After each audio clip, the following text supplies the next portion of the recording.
Hello বন্ধুরা, আসসালামু আলাইকুম। আজকে একটা বই রিভিউ হবে এবং সেটা একটা থ্রিলার বই। তবে এটা কোনো একক বই না, এটা একটা সংকলিত বই, আর এটা সম্পাদনা করেছেন জামশেদুর রহমান সজীব। আর বইটার নাম কিং কর্তব্য থ্রিলার, আর এটা একটা মিস্ট্রি থ্রিলার গল্প সংকলন। তো এটাতে প্রায় 12টা গল্প আছে। তো আমি যদি রিভিউ দিতে চাই তাহলে একটা দুইটা গল্পের ব্যাপারে বললে এটা রিভিউ হবে না।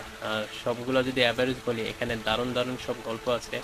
যেমন হাত কেটে ফেলা, কবর থেকে লাশ তুলে ফেলা, মাথা আলাদা করে ফেলা, তারপরে খুন করা এবং সেটাকে কিভাবে একই প্রসেসের আবার একাধিক খুন হওয়া এবং সেটাকে কিভাবে তদন্ত করে বের করা। তারপরে দেখা যায় যে একটু অদ্ভুত এবং রহস্যজনকভাবে একটা ঘটনা ঘটতেছে, কিন্তু এটার কোনো সুরাহা বা সমাধান হচ্ছে না। এমন সব বিভিন্ন ক্যাটাগরির গল্পগুলা হচ্ছে এই 12টা গল্পের মধ্যে আছে। তো 12টা গল্পের কথা বলতে গেলে আমার দেখা যাবে